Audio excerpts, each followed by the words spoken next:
Thanks, Ken. Everyone else able to see the slideshow presentation? Yep. Yep, great.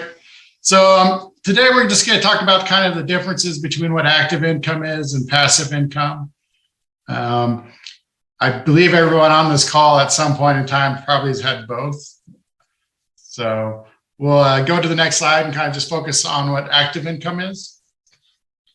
So active income, in essence, is when an individual is getting paid to complete a task. So most of the instances for active income would be if you worked a W-2 job, if you were a contractor and you received a 1099, the work comes under you doing an activity.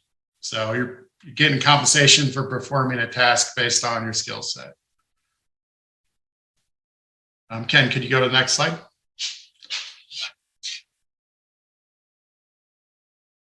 All right, the pros of active income.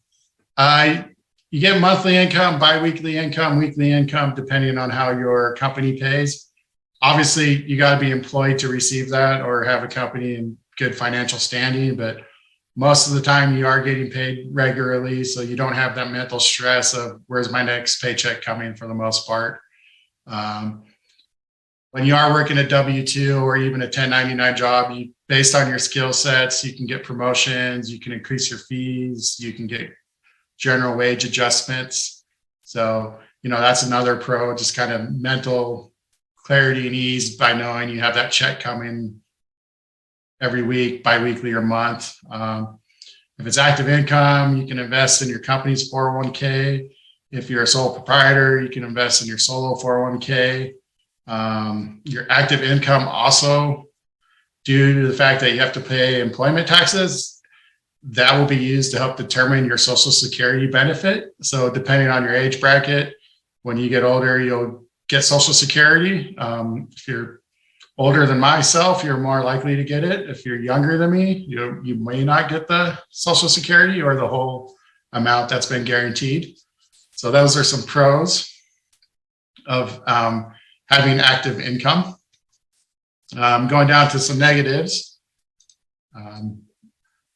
This just maybe me being kind of facetious, but for active income, you're working 8-10 hours a day, at least Monday through Friday, sometimes weekends. You're working for someone else mostly.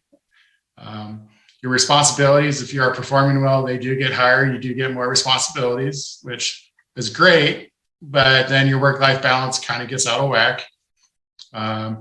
Pay may not match the job duties you're doing. You may not be getting compensated fairly for what you are working for, or you may be getting more work, more hours dumped on you, and you may not be getting any general wage adjustments or promotions. If you got a W-2 job at a big corporation, there's office politics that you got to put up and headaches there.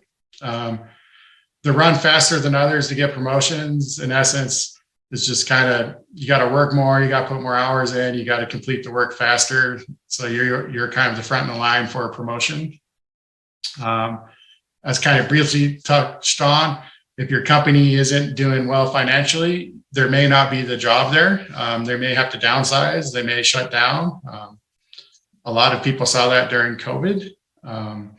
Restaurants cut back on hours or just close entirely, or even small businesses that would supply those restaurants were running into cutbacks or out of business. So then also the other con about active income is that employment taxes. So if you're a W-2 wage, you're still paying your portion of Social Security, Medicare, SUTA, and FUTA. But if you're self-employed, you're paying both the employee and the employer portion, which is about that 15.3%. So you are getting taxed more on your money that you're being paid a fair and reasonable wage to provide services for. So the opposite of that is passive income. And, I've got it saying requires little effort to no effort to earn and maintain after setup. What's nice about passive income is you can also do that as long with your active income. So I know getting the passive income to start with is a lot of work, but once it's going, you don't have to put in those 40 to 50 to 60 hours of work weeks most of the time. So some pros of active or passive income. You can be your own boss for the most part. You know, you have the flexibility. If you want to go on a vacation this week, you can do that and work remotely. If you don't want to have to do something, you can just go golf instead. Another one is, and I know Scott Smith's mentioned this a lot, is it creates a network and you can help meet various kinds of people. So, you know, the bigger and better network you have usually increases your net worth, which increases your passive income. So I would also argue networking does help in active income as well. But for passive income, I think you get higher benefits because, you know, the bottom line goes into your pocket. Once you have it set up, it does need very little effort. As mentioned earlier, you can do this alongside with active income if you choose. So that's what property rentals are great for, is you buy properties, you pay a management fee, and then just collect the monthly checks. By having your own flexibility, you are able to have some spare time with not having to work those 40 to 60 hours to learn new skills. You know, those new skills could be going back to school and getting a degree to teach. It could just be going to learn how to surf. It can be learning to fish, rafting, or whatever. You know, it gives you that free time to learn new skills. Kind of brings your work-life balance back together.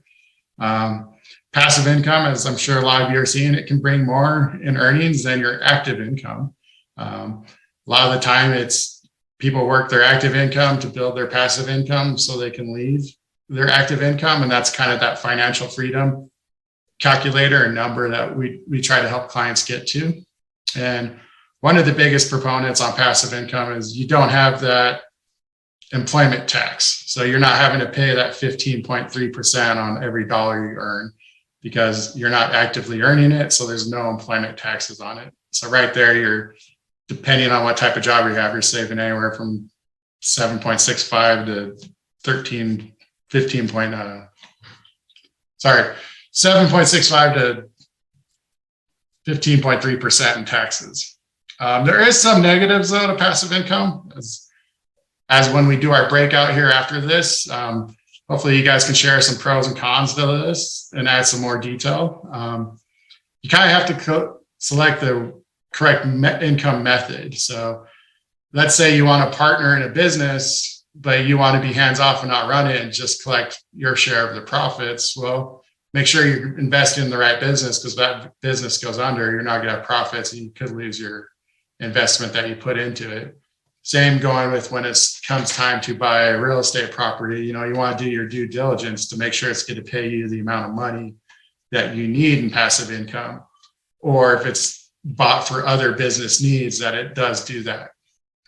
The earnings and growth from your passive income investments may be slow. They may not be to the timeline you need, which can create stress. You know, you might have more stress now knowing that that steady income you're getting from active income isn't being met by that passive income. So again, just make sure that you kind of set your expectations. One way to grow passive income is to grow your organic traffic, to grow your network, to get creative, to get people to notice you, to build the network, to get friends, and then look and leverage that into other business opportunities to where you may not have to outlay as much capital, but still get a decent passive income from it. If you're not hitting your targets or the income that you've set for yourself, you know, you mentally might start getting down on yourself or beating yourself up. So again, you know, slow growth can affect you mentally. You got to be persistent about it. You can't just throw money at a property and think you're going to get money. You are going to have to do some work for it. Not a lot of work, but some work. And you just got to kind of show up every day and be determined to grow your passive income. And I'm sure with COVID, a lot of you saw the steady growth in income is not assured. Some may have experienced some downturn in rents or even some properties. So, you know, passive income, there's a little more, I'd say, of a roller coaster, but if you invest it right, it can be pretty flat and more stable than an active W-2 job.